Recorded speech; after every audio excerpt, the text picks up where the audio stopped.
My name is Jessica. I've been married to my husband Adam for almost 10 years. I was feeling down because we had been struggling to have children. My husband always comforted me, saying, "We can do many things together instead.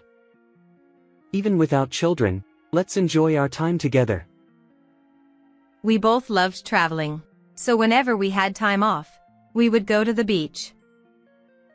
We enjoyed our married life despite not having children. I thought those happy days would last forever. Until that day. I worked as an office clerk in a nursing home. On that day, like any other, I was working diligently since the morning. While working, I was thinking about what to have for dinner tonight.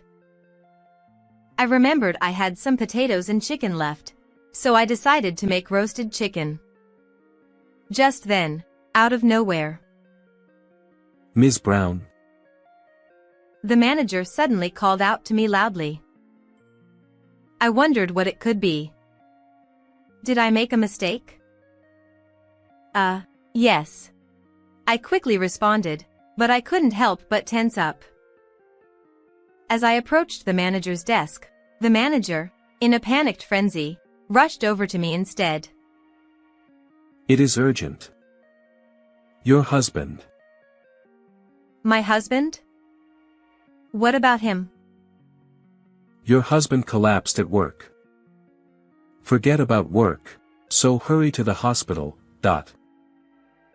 I hurriedly jumped into my car and rushed to the hospital. My heart was pounding incessantly as I drove. We had talked normally that morning, and now. Please, let him be okay. Please. I cried as I drove. The hospital was only a 15-minute drive away, but it felt incredibly far.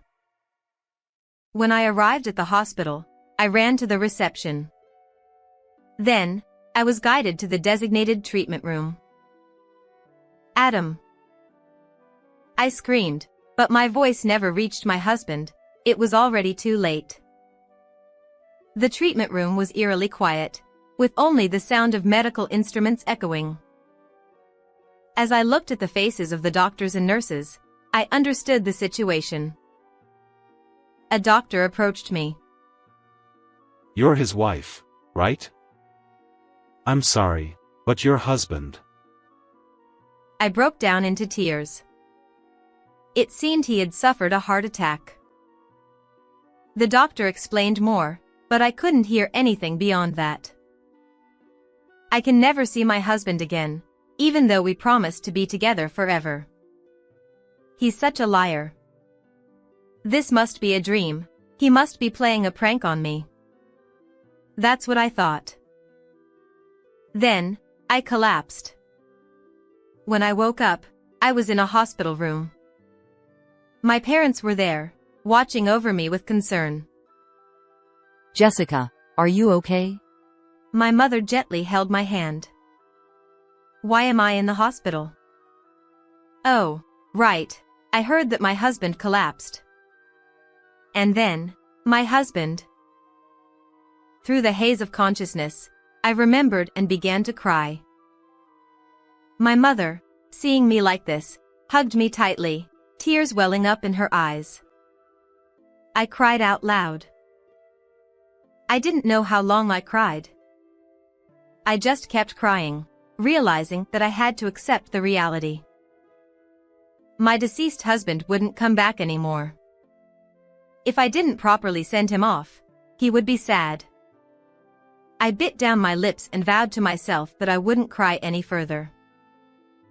The arrangements for the funeral were made by my in-laws. My mother-in-law looked as worn out as I felt, and my father-in-law seemed to take charge of most of the arrangements. God can be so cruel. To take him away so suddenly. My friends, who came to pay their respects, said through tears, "Jessica, you don't have to hold back your tears." Some of them said that to me, but I only replied, "Thank you for your concern." Yet, deep down, I wanted to cry too. As a wife, I had to greet my husband's friends and coworkers. And I had to say my final goodbye to him. So, I had decided not to shed tears today, just for today. As I was greeting the guests, I noticed a woman I had never seen before. She was petite and very beautiful. I assumed she must be someone from my husband's workplace, so I approached her to greet her. Are you from my husband's workplace? Yes, I am. I'm Adam's colleague. I see. Thank you for coming today. Before I could finish my greeting, the woman interrupted. I'm sorry for bringing this up so suddenly, but I'm pregnant with Adam's child. I'm 4 months pregnant now. Huh? What? For a moment, I couldn't understand what she had just said. Seeing my stunned reaction, the woman chuckled and continued speaking. Are you okay, ma'am? I'm carrying your husband's child. Do you understand that? Yes, I see. I responded with confusion. I didn't know what to do, and my mind went blank. My father-in-law noticed my distress and intervened. Are you from our son's workplace? Thank you for coming today. Oh, are you Adam's father? Perfect. I'm pregnant with your son's child. That's why I came here today. The woman spoke a bit louder, and her words began to draw attention from others around us. My father-in-law was also taken aback by her unexpected statement. What on the earth are you saying in a place like this? Some expressed their anger. I'm saying it here because it's necessary. Adam's child is in my belly. That means I'll get a share of the inheritance, right? Her unexpected statement left everyone speechless. It's still during the funeral. Naturally, it's not the appropriate time to discuss inheritance. Hey, what are you saying? Stop it. My husband's boss, hearing the commotion, tried to intervene. That includes rights to this house, and the assets as well. The child in my belly has the right to inherit everything. The woman continued her disturbing conversation. Despite being told to stop, even by her boss, she kept causing a scene, saying unbelievable things. Adam and I loved each other. He always said he'd divorce someday and be with me. The child in my belly is proof of our love. She shouted for everyone to hear. At that moment, my mother-in-law also noticed the commotion. What's going on? What's happening? The woman approached my mother-in-law while rubbing her belly. The only grandchild that the useless wife over there couldn't make is right here. I'm sure you're happy about it. Please cherish them a lot. She spoke with a smile. My mother-in-law was also taken aback and fell silent. Seeing that scene, I couldn't help but think. Surely, my in-laws must have wanted a grandchild. Upon hearing about the grandchild, I wondered if their feelings were swayed even just a little. But my father-in-law. That's enough. This is a funeral. Think about the feelings of those around you. Get out of here right now. He shouted angrily, visibly upset, with veins bulging on his forehead. What are you saying? Shaken by his outburst, the woman seemed bewildered. Did she think she would be accepted if she mentioned the grandchild? And then, she spoke out like this. Why are you shouting at me? You don't need a useless wife who can't even give birth to a grandchild, right? I'm more suited to be your daughter-in-law. That's right. We don't need a wife like you. It's all your fault. She tried to grab me, but people quickly intervened and restrained her. Stop it. I'm pregnant. Let go of me. Don't touch me. She protested loudly. At that moment, my mother-in-law began to speak to her. Is it really my son's child? If so, then we'll have to divide the inheritance, won't we? That's right. You get straight to the point. Her eyes sparkled with excitement. However, to inherit the inheritance, we'll need to have a DNA test, won't we? Since my son is no longer with us, there's no way to confirm it. But that's not a problem, is it? Because it's truly my son's child, right? She asked with a smile. There's no need for a DNA test. We truly loved each other. She said while trembling. You're shaking. Are you okay? Is something wrong? My mother-in-law pressed on, looking at the woman with a cold gaze. The woman's face began to flush red. Then, my mother-in-law's expression changed, and she said decisively, Causing a scene during the funeral, claiming it's my son's child. If it turns out not to be, do you understand the consequences? Confronted by my mother-in-law's stern words, the woman couldn't say anything and eventually burst into tears. We truly loved each other. Even while crying, she still continued to insist on that. Enough is enough. This is disgraceful. My son wouldn't have loved someone like you. I know how much he loved his wife. She held me around the shoulders and dismissed the woman. I want to send off my son properly, so could you please leave right away? Could someone, perhaps her boss, escort her out? My husband's boss forcibly escorted the woman out, allowing the funeral to proceed smoothly, and it ended without incident. And when the burial was over, it finally hit me that my husband was no longer here. All the emotions I had been holding back came flooding out, and I cried alone while looking at photos of my husband.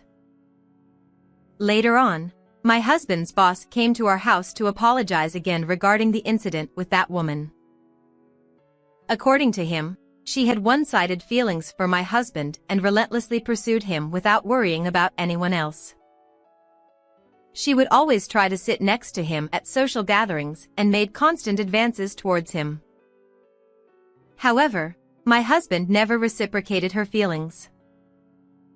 Despite warnings from his boss and others, she didn't seem to listen and they eventually gave up trying to reason with her. I'm truly sorry for letting it escalate like that. We should have handled it better. Then he apologized deeply. However, the one to blame was not the company but that woman. I told him that we were seeking damages for defamation against her. It was an unforgivable act to disrupt the final farewell with my husband. His boss empathized with my feelings, and afterward, we reminisced about my husband. Adam always used to talk about you, you know. Even if he might not remember, when he got drunk, he'd always boast about his wonderful wife. You're truly a lucky woman to be so loved. He said with tears welling up in his eyes. Oh no, I'm the lucky one to have such an amazing husband. He's too good for someone like me. I replied, my voice trembling. This is what I heard from my mother-in-law later on, but it seems that the woman was really pregnant. However, it appears that the child was not my husband's, of course. She confessed to sleeping with various people and deliberately trying to get pregnant. She admitted that, out of spite for not being acknowledged by my husband, she thought causing a commotion by claiming the child was my husband's would surely lead to divorce. She doesn't know who the real father is. Everything came to light at the company, and she lost her job. She's currently unemployed and facing a damages claim from me. But it's her own fault. After his boss left, my mother-in-law came to me and shared a story. To be honest, there was only one time we mentioned wanting to see our grandchild. But Adam got angry at us. Don't you ever tell Jessica about that. If you do, I'll cut off ties with you as my parents. Even if we can't have children, as long as Jessica is with me, I am happy. That's what he said, and they apparently came to believe that as long as their son was happy, that was all that mattered. My mother-in-law continued her story. At that moment, I believed that he truly loved you, Jessica. Because of that, she could assert confidently that he had never cheated. I truly love you too, Jessica. I think of you as my real daughter. So, you're still young, and I want you to remarry and be happy. She said that to me, but I shook my head with a smile. I only have one husband. My mother-in-law burst into tears. I hugged her, and we both cried together. It's been several years since then, but I still think about my husband. I still wonder why he left me alone.